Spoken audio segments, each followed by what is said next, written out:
Hey guys, this is Coach Derek, co-host of the Soapboxing Podcast. Man, ever since I found this Anchor app, I tell you, podcasting has become a lot simpler and a lot easier to do. They distribute the podcast over several platforms, and you have to do no work. I tell you, man, if you're interested in doing podcasting, you need to download the Anchor app. That's ANCHOR.FM. You can get started today with the Anchor app and do whatever your heart desires. Ladies and gentlemen, the moment is here. The main event of the evening. I'm Jeremiah Gallegos, your world-class ring announcer, to introduce Soapboxing Podcast. And now, to introduce your host, Derek, a.k.a. Coach. And across the ring, introducing Matty Fresh. And now, ladies and gentlemen, it's golden time. Time to tune in. You know, people who are serious about that are going to come see you, you know? I bullshit you not. 2 days ago, Manny was standing in his gym and he was looking around. He said, see, Coach, I told you I feel this gym. I said, yeah, it's packed in this motherfucker, man. They ain't even supposed to be here right now, man. But and then I seen Dave say, you know, hey man, the prices and stuff. And I told him, fuck. Not only did I agree with it, yeah, it's still kind of, but he's not in my position, right? He's got that fucking gym to take care of. I'm just a trainer at the gym, but yeah. I was like, you fucking right, man. You ought to make that easily or more, you know. But it ain't about putting the squeeze on people, right? But man, I know what it's like to own gyms and have a million people in the gym and the work that's involved. And I know Dave is over there. I know he ain't drowning because of how his brain works. He get this people doing this and this people doing this and this. He'll keep it juggling, but it's work. It's fucking work, man. Yeah. So you should earn a living. You know what I'm saying? You should fucking get right. So I was proud to see that, man. I was glad. From the outside looking in, plus, you know, I come over there, you know that, and it's packed. It's motherfuckers everywhere, man. So, oh yeah, people want to learn, man. People want to learn, and I mean, at the end of the day, you know, you can't have world champions, and you can't have, you know, the best evers, or you know, without without the coaches, you know, and you know. Like, you know how it is in boxing, like, you know, the boxers get all the credit most of the time. And that's how, you know, because they're the ones doing all the work. But at the end of the day, you got to have a mastermind, somebody behind them, showing them what the, you know, proper techniques are and strategy and all that. And that's a lot of work. And I don't think people have, I don't think I've ever seen how much, like any show or article on how much work there is behind the scenes that trainers actually do. And some trainers are trainers, managers, and in some cases promoters, you know? Bro, I'm so proud of little Jack, man. Because, and first of all, you know, everybody knows I met Jack when he was over there with Dave, and Dave fought him a couple times, and I know I was in the corner with him a couple of times, but that's where Jack started.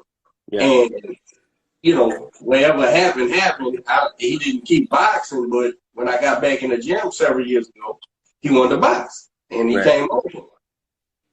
And and he fit right into that coaching situation, right?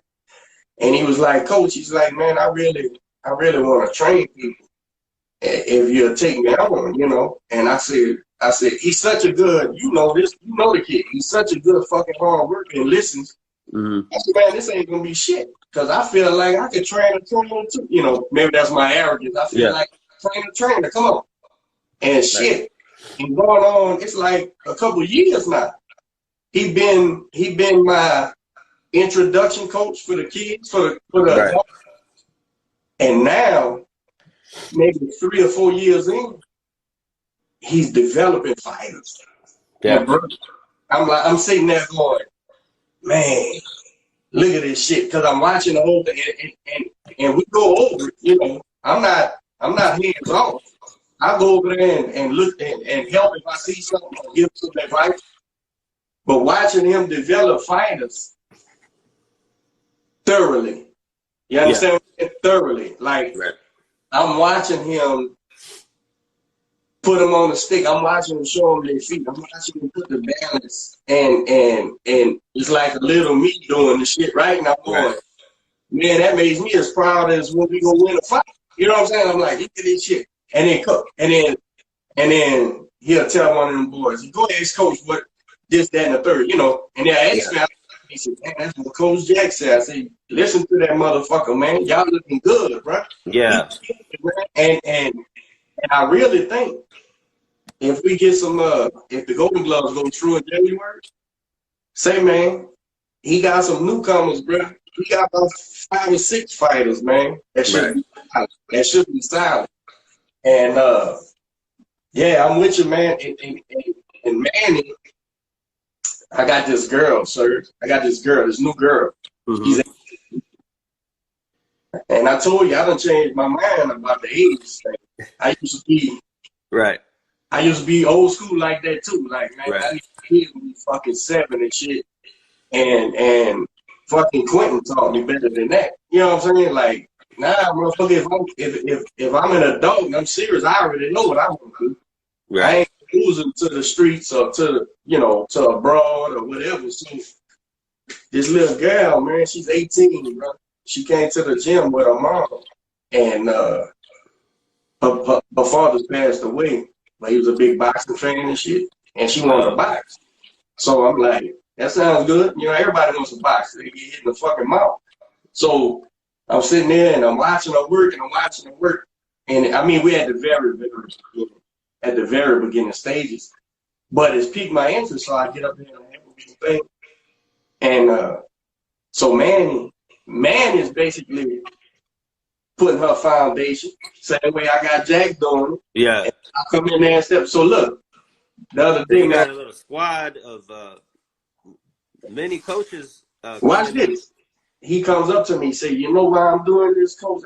I said, why is that? He said, because my daughter, I want to train. You know, I want to. And I said, guess what? I'll do you one better than that. That's why I want you to do it.